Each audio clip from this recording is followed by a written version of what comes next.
today we are going to start chapter number 4, curvilinear coordinates. So हमने simple coordinates पढ़े थे, cartesian coordinates, that is x, y, z. यहाँ पे curvilinear coordinates पढ़ेंगे. Suppose हमारे पास कोई point P है एक region R में, ये पूरा region हमारे पास R है, यहाँ पे कोई point P है and हमने let कर दिया U, V, W are the continuously differentiable function of x, y, z. ये सारे फंक्शन हमने यहाँ पे लेट कर लिए कि x, y, z के फंक्शन है phi1, phi2, phi3, x, y, z, x, y, z, x, y, z. So जो हमारा ये P पॉइंट है इससे मैंने 3 कर्व्स ड्रॉ किए, U curve, V curve and W curve. 3 curves draw करने के बाद हमारे पास जो इस P पॉइंट के अराउंड ये रीजन बना इसको हम बोलेंगे कर्वीलिनियर कोऑर्डिनेट. सो कर्वीलिनियर ये सरफेस बन चुका है हमारे पास और यहाँ पे 3 कर्व्स हैं U, V, W. अगर इन तीनों कर्व्स में से मैंने किसी एक कर्व को कांस्टेंट माना, suppose U is equal to U not and V and W vary कर रहे हैं, बाकी दोनों कर्व्स को मैंने नहीं छेड़ा, U को मैंने कांस्टेंट माना और V और W हमारे पास यहाँ पे वेरी कर रहे हैं. सो जो मैंने U is equal to V not constant माना वो कर्व कौन सा होगा, वो रीजन कौन सा होएगा. देखिए इस रीजन में अगर हम बात करें जहाँ पे V कर्व है, W कर्व है, ये रीजन है U is equal to U not का, बिकॉज यहाँ पे U कांस्टेंट है, V और W वेरी कर रहे हैं. सिमिलरली मैंने यहाँ पे V को कांस्टेंट माना V नॉट, यहाँ पे W एंड V हमारे पास वेरी कर रहे हैं. सो ये कौन सा रीजन होगा, हमारे पास V कर्व है और W और U वेरी कर रहे हैं, सो यहाँ पे रीजन आ जाएगा V is equal to V not. Similarly W is equal to W not माना मैंने, U और V हमारे पास वेरी कर रहे हैं. ठीक है, U और V वेरी कर रहे हैं और हमारे पास W कांस्टेंट है. देखिए U और V यहाँ पे वेरी कर रहे हैं, ये रीजन बन जाएगा W is equal to W not. Means U के सामने वाला U नॉट, V के सामने वाला V नॉट एंड W के सामने वाला W नॉट, ये हमारे पास रीजन्स हैं. सिमिलरली यहाँ पे इस इंटरप्रिटेशन हम क्या कर सकते हैं कर्वीलिनियर कोऑर्डिनेट से, U एंड V की इंटरसेक्शन से हमें कौन सा कर्व मिलता है. ये दो कर्व्स हैं U एंड V, इनके इंटरसेक्शन से मुझे मिलता है W कर्व. सिमिलरली दो कर्व्स और ले लेते हैं V एंड W, इनके इंटरसेक्शन से मिल रहा है U curve. Similarly U and W के इंटरसेक्शन से मिल रहा है हमारे पास V कर्व. सो ये हमारे पास थोड़ा सा बेसिक था कर्वीलिनियर कोऑर्डिनेट्स का. अब हम पढ़ते हैं ऑर्थोगोनल कर्वीलिनियर. अगर हमें यहाँ पे एंगल डिटरमाइन करना है तो हम क्या करेंगे, इन तीनों कर्व्स के ऊपर टेंजेंट ड्रॉ करेंगे. यहाँ से पास होता हुआ टेंजेंट, इसके ऊपर वाला टेंजेंट, इस कर्व का टेंजेंट सपोज ये है एंड यहाँ से हमारे पास टेंजेंट ये है एंड इस कर्व के ऊपर टेंजेंट सपोज ये है. ठीक है, सो इससे हम एंगल डिटरमाइन करेंगे. अगर ये तीनों टेंजेंट्स आपस में परपेंडिकुलर हो सो हम उसको बोलेंगे orthogonal curvilinear. So curvilinear coordinate is said to be orthogonal if 3 tangents or normals are through every point are perpendicular in pairs. Means ये दोनों आपस में परपेंडिकुलर हैं, ये दोनों आपस में परपेंडिकुलर, ये परपेंडिकुलर हैं हमारे पास पेयर्स के अंदर. या फिर हम बात करें इस कर्व पे नॉर्मल, इस कर्व पे नॉर्मल या इस कर्व पे नॉर्मल, हमारे पास आपस में क्या है, परपेंडिकुलर हैं. सो यहाँ पे हमारे पास फर्स्ट आर्टिकल आता है कंडीशन फॉर ऑर्थोगोनैलिटी. इसका सिर्फ रिजल्ट याद रखना, प्रूफ इंपॉर्टेंट नहीं है, लेकिन रिजल्ट कैसे आया वो हम सीखते हैं प्रूफ से ही. so, यहाँ पे हम कंसीडर करते हैं, हमें पता है in curvilinear coordinate U is a function of x y z, coordinate भी यहाँ लिख लेते हैं, function of x y z. V is also a function of x y z and W is also the function of x y z. now देखिए U भी function है x y z का, V भी function है, W function है. सो यहाँ से 3 variable से 3 इक्वेशन है, इनको सॉल्व करके हम x y z की वैल्यू कैलकुलेट कर सकते हैं. So from here we can calculate the value of x y z in terms of U. So So we will write here x comma y comma z can be solved in terms of u comma v comma w. हम इनको इनकी terms में solve कर सकते हैं. अब उसके बाद हम यहाँ पे लेट कर लेते हैं जो हमारा u है, जो x हमारे पास फंक्शन बन चुका है psi1 uvw. तो जब x को सॉल्व करेंगे uvw की टर्म्स में आएगा. सिमिलरली y को हमने लेट कर लिया psi2 uvw, z को लेट कर लिया psi3 uvw. Further, if r denotes position vector, अगर हमारे पास r यहाँ पर डिनोट कर रहा है position vector of x y z, सो हम r वेक्टर को लिख सकते हैं x I cap y j cap plus z k cap. x y z की वैल्यू सब्स्टिट्यूट करते हैं.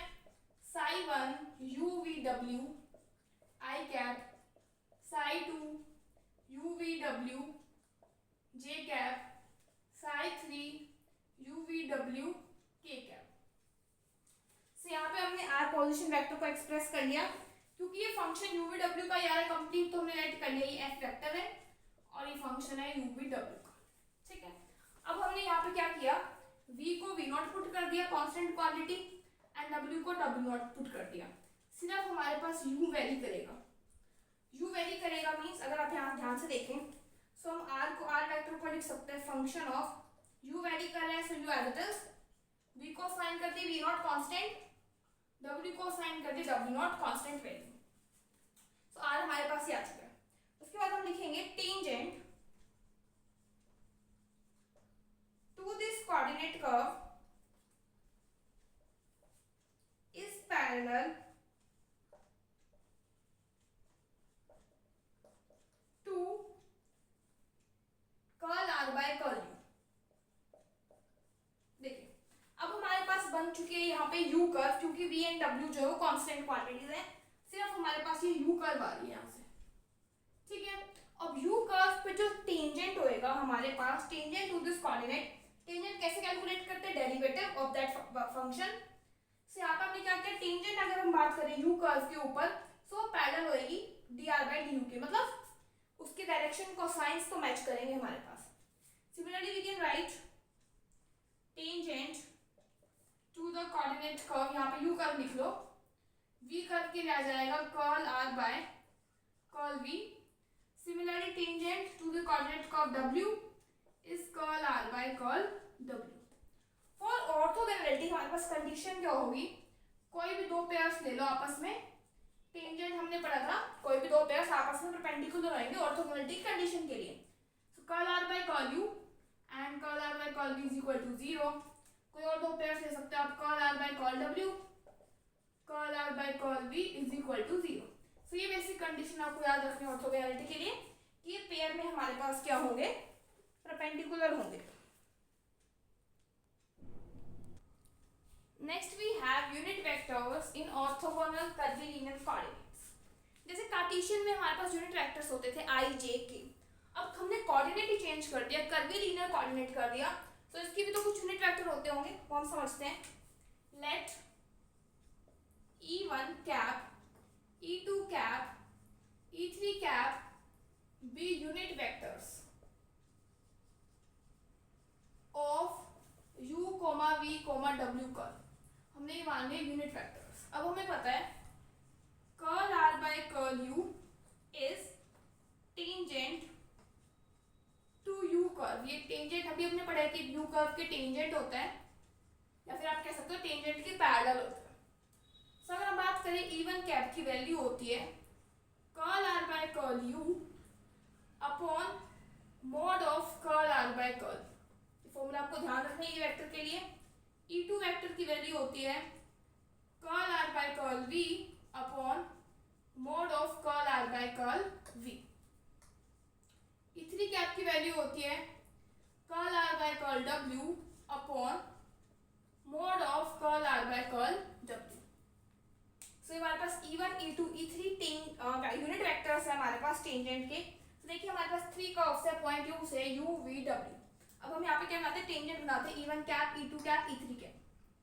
तो U कर्व के टेंजेंट ये unit vector E1 cap, V curve के टेंजेंट ये हमारे पास E2 cap and W curve के टेंजेंट कुछ इस टाइप से बनाते हैं हम। ये हमारे पास W कर्व है, इसके टेंजेंट लेके चलिए। So this is your E3 cap. This is the unit vectors. Now बात करते हैं इसी के अंदर नीचे वाले पार्ट को, इसको हम पुट कर सकते हैं H1, इसकी वैल्यू होती है H2, इसकी वैल्यू होती है H3। H1, H2, H3 these are called scale factors. So यहाँ से हम E1 cap की वैल्यू लिख सकते हैं curl R by curl U upon H1। E2 cap की वैल्यू लिख सकते हैं curl R by curl V upon H2। E3 cap की लिख सकते हैं curl R by curl W upon H3। सही, E1 E2 E3 की वैल्यूज है हमारे पास। यहाँ से आप curl R by curl U की वैल्यू लिख सकते हो H1 इंटू E1 कैप। सो आप यहाँ से बहुत सारे फॉर्मूलाज बना सकते हो। देखिए कैसे, curl R by curl U की वैल्यू आ जाएगी E1 कैप H1। सो कभी कभार ये डायरेक्ट रिजल्ट यूज होगा हमारे पास क्वेश्चंस के अंदर। सो यहाँ पे हमारे पास यूनिट वेक्टर्स हैं सेम जैसे I डॉट I हमारे पास होता है 1। सिमिलरली यहाँ पे E1 डॉट E1 की वैल्यू होती है 1, E2 डॉट E2 की वैल्यू भी होती है 1, E3 डॉट E3 की वैल्यू भी होती है 1। उसमें क्या होता था, I और J की वैल्यू 0 होती थी, I डॉट J। सिमिलरली यहाँ पे भी E1 डॉट E2 की वैल्यू होगी 0, E2 डॉट E3 की वैल्यू भी 0 होगी। आप किसी और के साथ मल्टीप्लाई कर दीजिए, वो वैल्यू आपको क्या मिलेगी, यहाँ पे 0 मिलेगी। ये तो था हमारे पास यूनिट वेक्टर्स ऑफ टेंजेंट। अब हम बात करते हैं unit vectors of normal.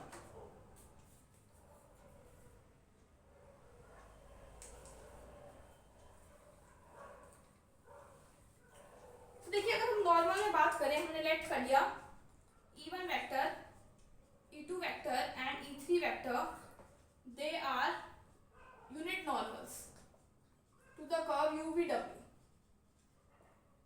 So E1 cap की वैल्यू होती है हमारे पास gradient of U upon mod of gradient of U।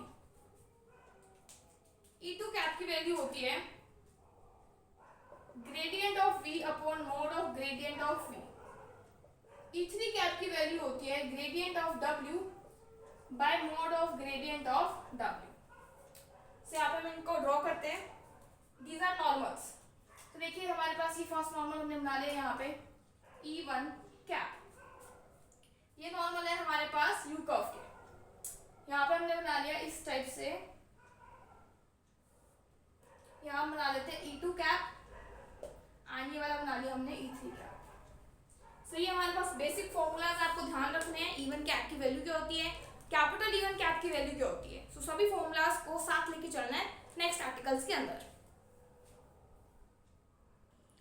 Next article we have, if U, V, W are orthogonal curvilinear coordinates and curl R by curl U, curl R by curl V and curl R by curl W and del U, del V, del W, these are reciprocal system of vectors। So हमें prove करने की reciprocal system है। So अभी हमने थोड़ी देर पहले एक relation किया था R के लिए। R की वैल्यू होती है x I cap plus y j cap plus Z के कैप। फिर फर्दर हमने इसको एक्सप्रेस कर दिया था साई की टर्म्स में, क्योंकि हमने वहां पे बताया था फर्स्ट आर्टिकल में ऑर्थोगोनल के लिए कि ये साई 1 बन जाएगा एक्स वाई जेड, यूवीडब्ल्यू का बन जाएगा फर्दर फंक्शन यूवीडब्ल्यू आई कैप। अब देखिए ये डायरेक्ट रिजल्ट उसी आर्टिकल से है, तो मैं दोबारा नहीं करवाऊंगी। इससे आपको 7 जो आर्टिकल्स हम कर रहे हैं उनके रिजल्ट आपको ध्यान रखने हैं, बीच के जो भी स्टेप्स हैं। Sai 2 UVW plus psi 3 UVW के कैप, ठीक है। ये हमने R हमारे पास फंक्शन मान लिया। अब फाइंड आउट करते हैं dr की वैल्यू बाय टोटल डिफरेंशिएशन, क्योंकि R फंक्शन है UVW का। So curl R by curl U into du plus curl R by curl V dv curl R by curl W dw।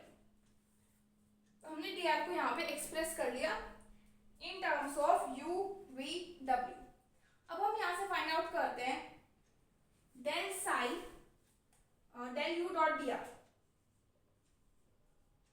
ठीक है, del you से multiply कर देते हैं, क्या आ जाएगा del u dot curl are by curl u into d you plus del u dot curl are by curl v into D we plus del u dot D r by d डब्ल्यू D.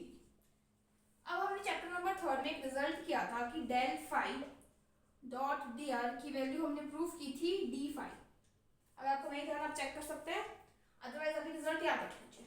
So similarly यहाँ पे u है और बाकी सब result same है, सो ये बन जाएगा हमारे पास du is equal to del u dot curl are by curl u into d you plus del u dot curl are by curl v d we plus del u dot curl are by curl w d डब्ल्यू। दोनों sides compare करते हैं। यहाँ पे D you की coefficient 1 है, यहाँ पे जो है वो लिख लेते हैं del u dot curl are by curl u. Del v का कोई कॉफिशिएंट नहीं तो 0 आ जाएगा कॉफिशिएंट, यहाँ से कॉफिशिएंट आया del u dot curl are by curl v is equal to 0। Similarly यहाँ से आ जाएगा del u dot curl are by curl डब्ल्यू इज इक्वल टू 0। सो ये हमारे पास रिजल्ट आ चुका है। We will write here similarly we can prove it for v also. So यहाँ से डीवी की वैल्यू आ जाएगी, अगर हम यू की जगह भी रखें del V dot curl are by curl U D you plus del V dot curl are by curl V D we plus del V dot curl are by curl W into D W. Now compare करें both sides. So first term D you का coefficient यहाँ पे नहीं है, 0 आ जाएगा, means del V dot curl are by curl U हमारे पास 0 आ जाएगा। यहाँ पे v का कोफिशिएंट 1 है, यहाँ पे ये है, तो del v dot curl are by curl v हमारे पास 1 आ जाएगा and del v dot curl are by curl w यहाँ पे कोई कोफिशिएंट नहीं तो 0 आ जाएगा। Similarly we can write for w also.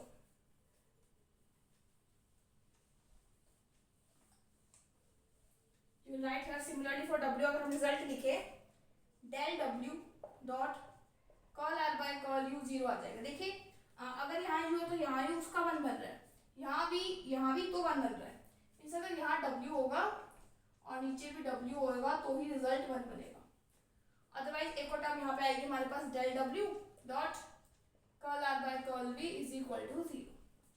So hence this system curl are by curl u, curl are by curl v, curl are by curl w and u v w gradient are reciprocal to each other. क्यों reciprocal है? क्योंकि same पे value बना रही है and other पे values हमारे पास 0 आ रही है। अगर आपको नहीं रिकॉल तो मैं आपको रिकॉल करवा देती हूँ। जैसे यहाँ पे हमारे पास रिजल्ट आया, वैसे ही हमने फर्स्ट चैप्टर के अंदर डिस्कस किया था कि अगर हमारे पास ए बी सी वेक्टर्स हैं, उनके reciprocal a dash b dash c dash होते हैं। सो a डैश जो रेसिप्रोकल है उसकी वैल्यू होती है b cross c upon magnitude of a b c। b dash की वैल्यू थी हमारे पास c cross a upon scalar triple product of a b c।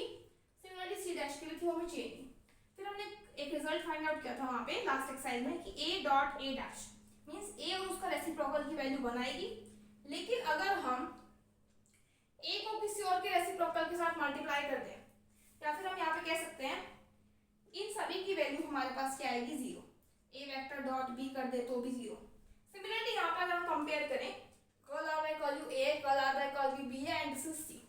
अगर हम इसके रेसिप्रोकल के साथ मल्टीप्लाई करें means curl are by curl u की वैल्यू हम डेल यू के साथ मल्टीप्लाई करें जो उसका रेसिप्रोकल है तो वैल्यू आएगी 1।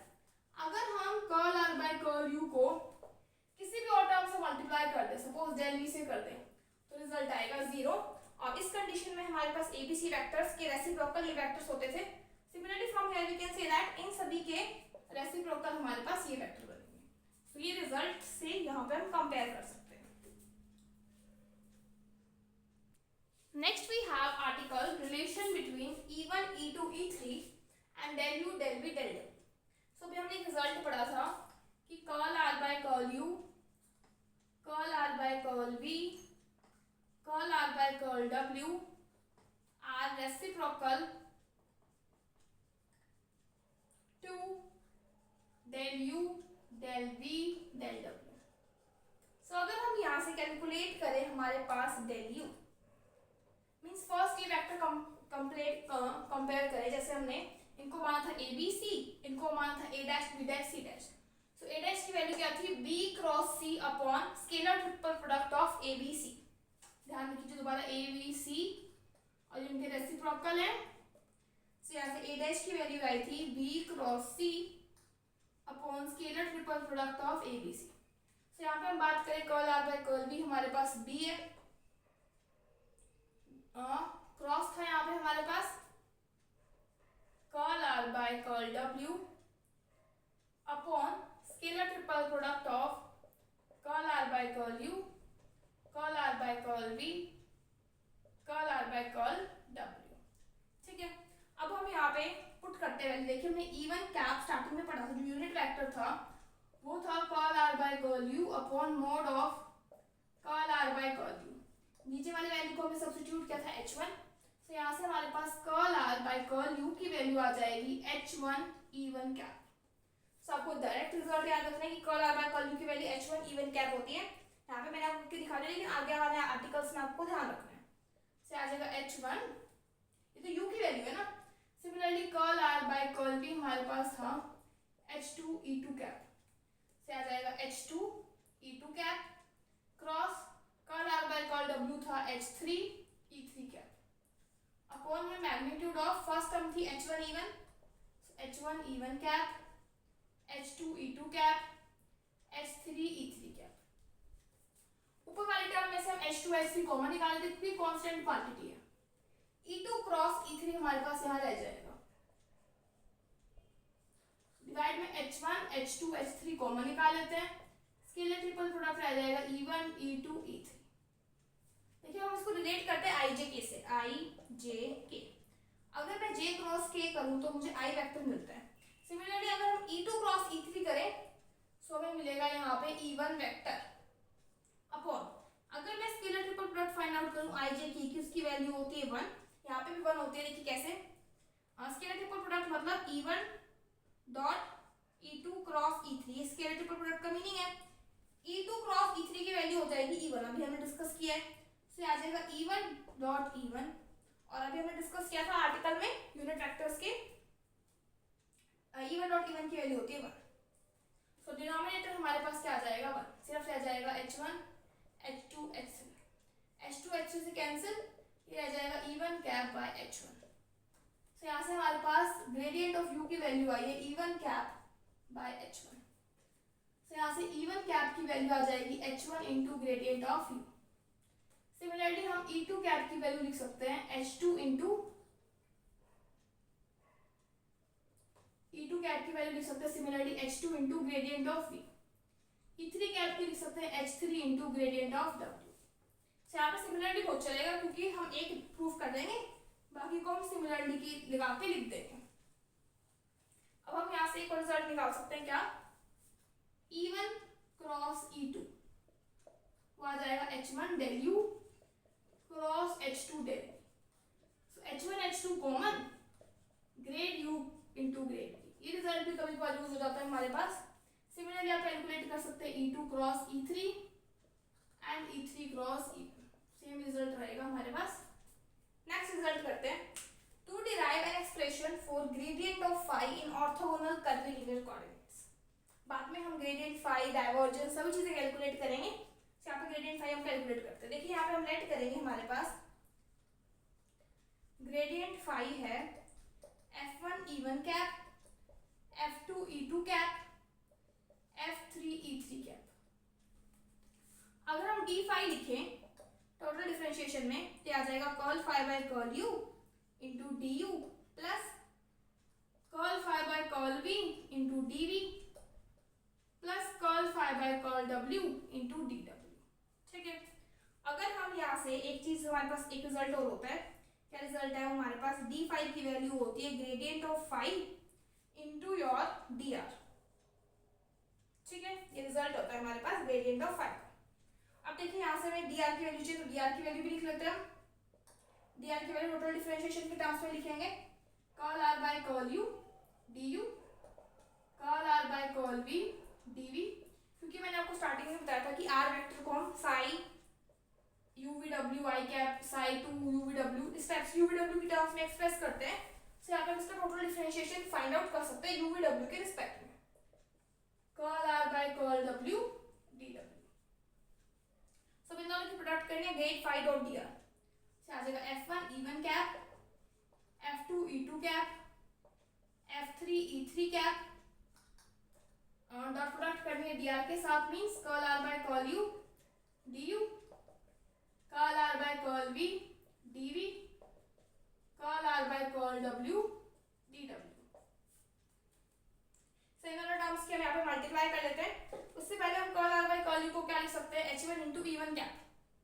और यहाँ पे भी हमने लिखा था curl r by curl u को h1 into e1 cap.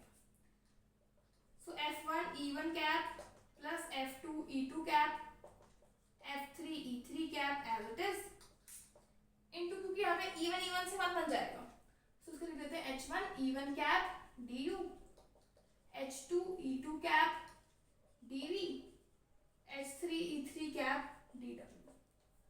Multiply करते हैं, फर्स्ट टर्म आ जाएगी f1 h1 du, e1 cap 1 बन जाएगा। नेक्स्ट आ जाएगी f2 h2 dv, third term आ जाएगी f3 h3 dw। तो ये मेरे पास आई है d5 की वैल्यू। अब हम क्या करेंगे, ये जो d5 की वैल्यू मैंने स्टार्टिंग में लिखी थी और ये वाली d5 की वैल्यू को कंपेयर करेंगे। तो यहाँ से हम कंपेयर करते हैं वैल्यूज को।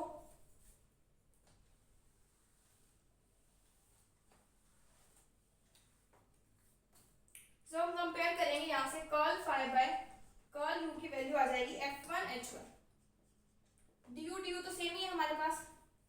Next curl phi by curl v की वैल्यू आ जाएगी f2 h2, curl phi by curl w की वैल्यू आ जाएगी f3 h3।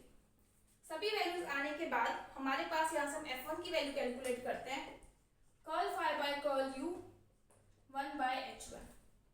सिमिलरली ये f1 की वैल्यू है, यहाँ से f2 की वैल्यू आ जाएगी 1 by h2 curl phi by curl v, f3 की वैल्यू आ जाएगी 1 by h3 curl phi by curl w।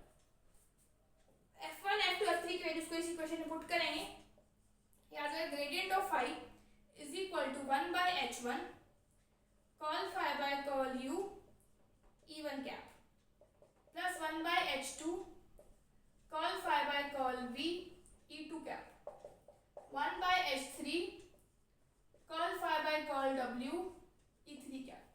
अब हम ऊपर फाई कॉमन निकाल लेते हैं, यहाँ से फाई कैंसिल आउट कर देते हैं पूरी टर्म में से, फिर डेल ऑपरेटर की वैल्यू आ जाएगी। इसको थोड़ा सिंप्लीफाई करके लिखना चाहे तो लिख सकते हैं, e1 cap by h1 curl by curl u, e2 cap by h2 curl by curl v, e3 cap by h3 curl by curl w। Same हमारे पास डेल ऑपरेटर की वैल्यू आ जाती है, जैसे हमने स्टार्टिंग में डिस्कस की थी किसके केस में, ग्रेडियंट ऑफ फाई चैप्टर 3 में डिस्कस किया था।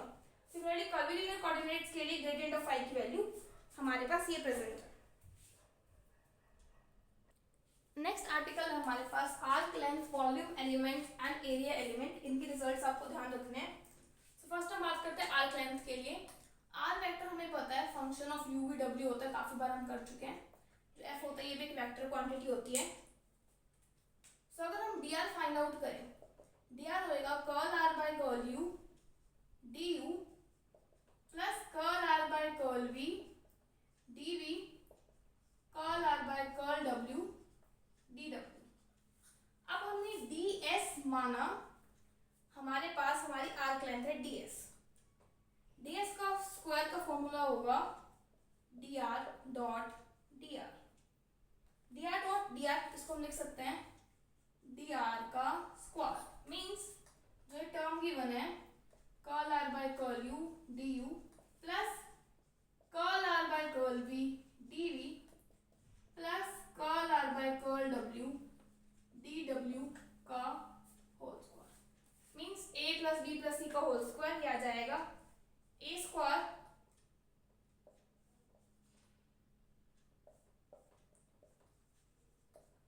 बी स्क्वायर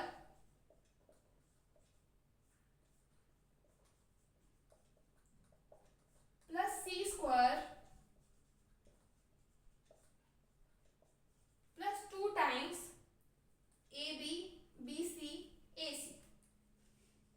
सो 2 टाइम्स आ जाएगा इन दोनों की product, means curl are by curl you dot curl are by curl V D U into D plus 2 times curl are by curl V dot curl are by curl W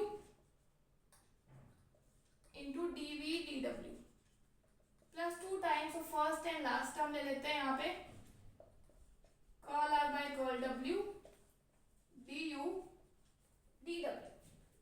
so हमने यहाँ पे orthogonality की condition में पढ़ा था कि curl are by curl you dot curl are by curl v की value 0 होती है, मीन्स ये ऑर्थोगोनल होते हैं पेयर वाइज।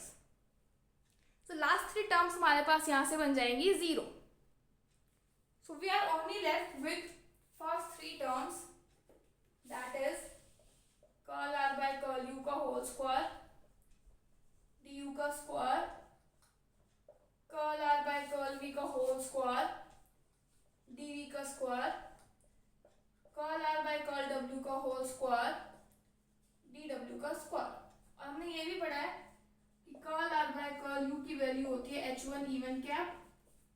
तो आपको रिजल्ट ध्यान होना चाहिए किसकी वैल्यू ये होती है, हमारे पास काफी बार मैं आपको बता चुकी हूँ।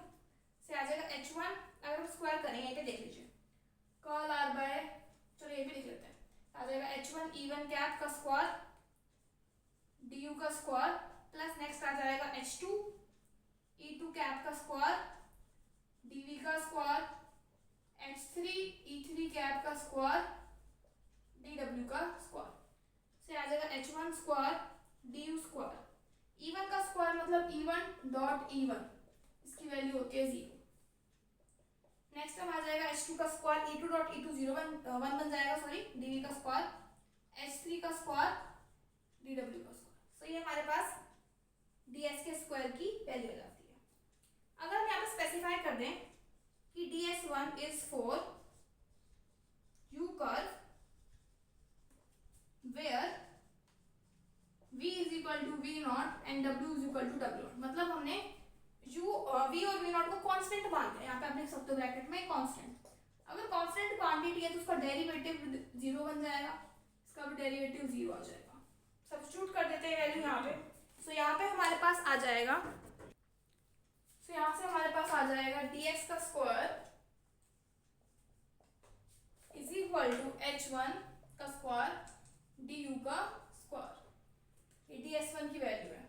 देखिए h1 को हम फर्दर लिख सकते हैं curl are by curl u upon, देखिए इवन कैप की वैल्यू होती है curl are by curl u by में h1, से ये आ जाएगा h1 curl are by curl u upon h1, यहाँ पे आ जाएगा इवन कैप आ जाएगा। ठीक है, अगर हम h1 का स्क्वायर करेंगे मीन्स इस टर्म का स्क्वायर, इवन का स्क्वायर तो 1 ही आएगा, तो इसको हम लिख सकते हैं curl are by curl u का होल स्क्वायर du का square. Similarly we can write ds2 का होल स्क्वायर is curl are by curl v का होल स्क्वायर इनटू dv का square. Similarly, we can write ds3 is equal to curl are by curl v w का whole square dw का square. तो ये हमारे पास आ चुके हैं यहाँ से आर्क लेंथ। नेक्स्ट हमारा टॉपिक रहेगा वॉल्यूम एलिमेंट। तो देखिए वॉल्यूम एलिमेंट हम कैसे फाइंड आउट करेंगे। वॉल्यूम एलिमेंट के लिए देखिए यहाँ लिख लेते हैं पहले हम वॉल्यूम एलिमेंट। वॉल्यूम एलिमेंट के लिए यहाँ से हम पहले ds1 कैलकुलेट करते हैं, ये आ जाएगा curl are by curl u into d. Similarly ds2 आ जाएगा curl are by curl v into d and ds3 आ जाएगा curl are by curl w into D W. So volume element calculate करने के लिए हम यहाँ पे कैलकुलेट करेंगे dv, that is equal to your scalar triple product of these all three terms, means ds1 ds2 ds3। ठीक है, अब देखिए curl are by curl u की वैल्यू को हम सब्स्टिट्यूट कर सकते हैं h1 e one cap. So H1 E1 cap du, this is H2 E2 cap dv, this is H3 E3 cap dw. Substitute कर देते हैं यहाँ पे स्केलर ट्रिपल प्रोडक्ट में, क्या जाएगा H1 E1 cap du, H2 E2 cap dv, H3 E3 cap dw. तो scalar triple product में क्या करते हैं, फर्स्ट टू टर्म्स का dot product and next two terms का cross product. So H1 E1 du, पहले हम क्या करते हैं, उससे पहले H1 H2 H3 यहाँ से कॉमन निकाल लेते हैं. H1 H2 H3, so H1 H2 H3 यहाँ से हमने कॉमन निकाल लिया. ठीक है, अब देखिए आ जाएगा H1 H2 H3. फर्दर हम यहाँ पे क्या कर सकते हैं, देखिए E1 du dot E2 dv cross E3 dw. तो मीन्स हमें E2 क्रॉस E3 करना है. E2 क्रॉस E3 बन जाएगा E1, से आ जाएगा H1 H2 H3 E1 cap du. E2 cross E3 हमारे पास यहाँ से आ जाएगा E1 और साथ में dv dw. H1 H2 H3 du dv dw common निकाल लेते हैं, क्या आ जाएगा E1 डॉट E1, इसकी वैल्यू होती है 1. उसको फाइनल रिजल्ट आ जाएगा H1 H2 H3 du dv dw. सो ये हमारे पास वॉल्यूम एलिमेंट आ जाता है. अब हम लास्ट कैलकुलेट करते हैं एरिया एलिमेंट.